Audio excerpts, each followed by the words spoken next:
Good morning everyone. Welcome to another episode of To The Point. Today's topic of discussion is Mission Karma Yogi. First of all, let's see why is it in the news. An extended version of Mission Karma Yogi was launched recently on the occasion of Good Governance Day. Now let's discuss about Mission Karma Yogi. The National Program for Civil Services Capacity Building Mission Karma Yogi was launched in 2020. It is an effort by the Indian government to modernize civil servant training.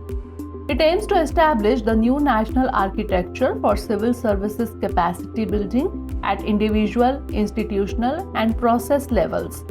It adopts a citizen-centric approach to civil service reforms.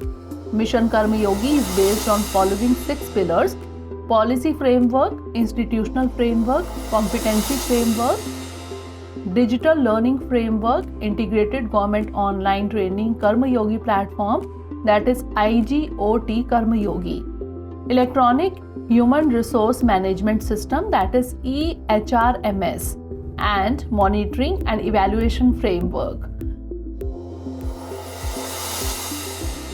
Now moving on to features of Mission Karma Yogi. A competency framework that identifies specific competencies required for various roles in the civil services.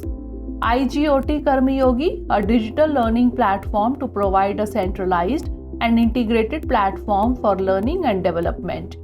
The platform offers online courses, training programs, and resources for civil servants. It emphasizes on the creation of individual development plans for civil servants. The mission encourages collaboration with reputed national and international institutions, industry experts, and academia. A comprehensive civil services competency atlas has been developed as part of the mission. It provides a detailed mapping of competencies required at various levels of governance.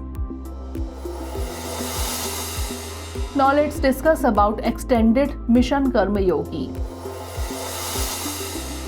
New features of IGOT platform are My IGOT delivers targeted training courses on home page of individual officer. Platform addresses the unique capacity building needs of the officer as identified.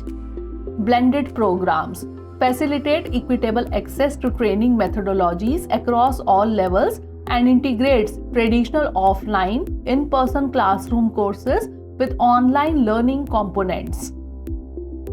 Curated programs designed to cater to diverse learning needs of the ministries and departments and training institutions. Vikas Initiative, that is Variable and Immersive Karma Yogi Advanced Support Initiative, aims in capacity building of middle management civil servants in Central Secretariat. Blended program with IGOT consisting of 33 hours complemented by 30 hours of offline training. Focus on development of functional, behavioral, and technological competencies required in central government. Now it's time for the practice question. Consider the following statements regarding the Mission Karma Yogi. 1. The mission aims in bringing reforms to civil services functioning. 2. It is based on strengthening the centralized system of administration. Which of the statements given above is or are correct? Only one, only two, both 1 and 2, or neither 1 nor 2? Send the answer of this question in the comment section. Stay tuned for the next episode. Thanks for watching.